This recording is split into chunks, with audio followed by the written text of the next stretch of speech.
শিল্প, স্থাপত্য, ভাস্কর্য ও বৈচিত্র্যের মেলবন্ধনের এক অনন্য পুজো বরানগর লোল্যান্ড। গত বছর জাহাজের আদলে মণ্ডপ তৈরি হয়েছিল, যার বিশেষত্ব ছিল অতীত থেকে বর্তমানে স্মৃতিচারণ করা। মা এবারও আসবেন বরানগর লোল্যান্ডের প্রাঙ্গণে, পূজিত হবেন সাড়ম্বরে। তারই প্রস্তুতি বর্তমানে শুরু হয়ে গেছে। এবারও অভিনব ভাবনায় যে মণ্ডপ গড়ে উঠবে তারই শুভারম্ভ হলো খুঁটি পুজোর মধ্যে দিয়ে। সেই উৎসবমুখর সন্ধ্যার কিছু মুহূর্ত আপনাদের জন্য।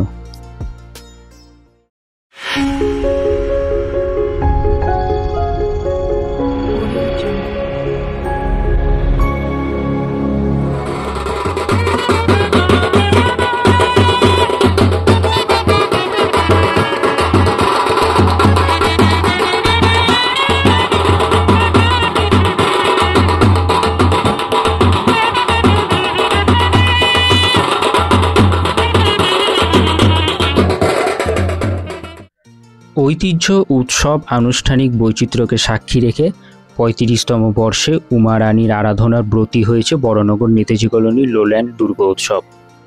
শুভ সূচনার প্রাককালে খুঁটি পুজো আমাদের ধর্মীয় রীতিতে নতুন নয়। এর ইতিহাস অনেক পুরনো। বর্তমানে এই খুঁটি পুজোই কিন্তু আমাদের শারদীয়ার উৎসবকে অনেক মাত্রায় চনমনে করে তোলে। শারদীয়ার প্রথম খুঁটিতেই তো মিশে থাকে ওনার ঘরে ফেরার বার্তা। বরানগর লোল্যান্ড এবছরও মা দুর্গার আরাধনায় লিপ্ত হয়ে এতদ অঞ্চল তথা সর্ব মানুষের মঙ্গল কামনায় এগিয়ে চলবে। গত বছরের মতো এবছরও শিল্পী শ্রী প্রদীপ রুদ্রপালের প্রতিমা লোল্যান্ডের প্রাঙ্গণে পূজিত হবে। এবছরও মা দুর্গার পূজাঙ্গন নির্মাণ করবেন শিল্পী শ্রী সৌরভ দত্ত রাজুদা। অনেক বছর ধরেই তিনি বরানগর লোল্যান্ডের পুজোর সাথে যুক্ত। বিগত বছরগুলোতে এই শিল্পীর হাত ধরেই আমরা দেখেছি অভিনব স্থাপত্যকলা, যেমন একাল থেকে সেকাল, বনেদি বাড়ি ঠাকুর দালান, সুদূর প্যারিসের অপেরা হাউস, স্বর্ণ মন্দির, অতীত থেকে বর্তমানের জাহাজ ইত্যাদি। এবারের চমক কিছু কমও নয়। এবছর আমাদের উমা পূজিত হবেন সেই শিল্পীর হাতে তৈরি এক মন্দিরে। কি মন্দির হচ্ছে তা জানার জন্য অপেক্ষা করতে হবে আর কিছুদিন। ততক্ষণ আপনাদের নজর থাকুক পুজোর পরিবারে।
প্রত্যেকবারই এক একটা সাকসেস হয়, ভালো লাগে। এইবারও আরেকটা চমক হবে। তো এবার তুমি তো প্রত্যেকবারই কোনো না কোনো চমক, যেমন তোমার প্রত্যেকটা মণ্ডপেই আমি যাই, আমরা কভার করে গিয়ে তো চমক থাকে। তো আমি বলছি না যে চমক বলতে, কিন্তু একটা কিছু ক্লু কি দেওয়া যাবে? সেই মানে বিভিন্ন গুগলের মতো যে ক্লু দেয়, যে একটা ক্লু মন্দির হবে, এইটুকুনি বললাম। হ্যাঁ এখনই ডিসক্লোজ করেই দিলাম মন্দির হবে। তার কারণ হচ্ছে কি আমার একটা যেটা আমার দর্শন সেটা হচ্ছে না, ঠাকুরকে খুব ভাঙতে চুটতে আমার একটুখানি অসুবিধা হয়, মন থেকে কোথাও যেন একটুখানি কষ্ট লাগে। মাকে একটু মায়ের মতো দেখতে ভালো লাগে, আর ঠাকুর যিনি মন্দিরে থাকে আমার মনে হয় মন্দিরটাই হচ্ছে বেস্ট মানে শুটের মানে ইয়ের জন্য। তার মানে কি তোমার যে প্রতিমার ওরিয়েন্টেড থাকবে সেটা তার মানে কি সাবেকি টাইপেরই থাকবে? তার না মানে সাবেকি থাকবে না, তার মধ্যে অবশ্যই শিল্পকলা থাকবে, বিরাট থাকবে। প্রদীপদা করছেন, ভারতবর্ষেরই কোনো একটা জায়গার ব্যাপারটা হবে। দাদা এখানে বড়নগর তো অনেকগুলো পুজো হয়, তো আপনার কাছে ব্যাপারটা কতটা চ্যালেঞ্জিং? কারণ দর্শনার্থীরা তো সবসময় একটা নিউলি কিছু এক্সপেক্টেড করে থাকে। এটা ঠিক, আসলে আমি কাউকে ইয়ে না করেই বলছি, যখন না আরো বেশি প্যান্ডেলগুলো বাড়তে থাকে চারপাশে, আরো বেশি কাজ যখন হতে থাকে বাইরে, তখন দেখবে চ্যালেঞ্জটা অটোমেটিক আরো করবার স্পিডটা বেড়ে যায়। আগে একটা সময় ছিল তখন কেউই করতো না, মানে আমি বলছি প্রায় 8-9 বছর আগে, তখন কিন্তু ওই একমাত্র দিলীপ নারায়ণ বসি পুরো এই জায়গাটা একা বড় করতে প্যান্ডেলটা করতে, বিশেষ করে মানে টালা ব্রিজের পর থেকে অধিকটা যদি দেখি, আর সেই অর্থে সেরকম মানে খুব প্যান্ডেল করতো না। আর কবে থেকে শুরু করছো কাজ? আমার কাজ কিন্তু অলরেডি শুরু হয়ে গেছে, ইনস্টলগুলো শুরু হয়ে গেছে। বাসের কাজ তাহলে মোটামুটি কবে থেকে? বাসের কাজ ধরে রাখো আর 5-7 দিনের মধ্যে শুরু হবে। আচ্ছা, একটা ছোট্ট কথা একটু জিজ্ঞেস করি। একদম তুমি যে মণ্ডপটা করছো এবং সামনে একটা বিরাট জলাশয় রয়েছে, এটা তো আগের বড় জাহাজটা দেখেছিলাম, সেই মণ্ডপটার যে মন্দিরটা সেটাও কি কোনোভাবে জলাশয়ের সাথে রিলেটেড? একদম রিলেটেড, একদম রিলেটেড। তুমি আরেকটা ভাববে, একবার দেখবে যে ম্যাক্সিমাম আমাদের যে সমস্ত মন্দিরগুলো আছে না, পুরো আমাদের ভারতবর্ষের যে প্রান্তেরই হোক, খুব কম মন্দিরেই জলাশয়ের পাটটা কিন্তু থাকে না, এরকম প্রায় নেই বললেই চলে। জলাশয়ের কিন্তু একটা ব্যাপার থাকেই, জলাশয়টা কিন্তু একটা বিরাট বড় একটা বিরাট পয়েন্ট, একটা প্লাস পয়েন্ট অবশ্যই। যাক দাদা, আমি আমাদের প্রত্যেকের পক্ষ থেকে তোমাকে আগে থেকে আমরা অভিনন্দন জানিয়ে গেলাম। অনেক শুভেচ্ছা দাদা, অবশ্যই দেখা হবে। হ্যাঁ,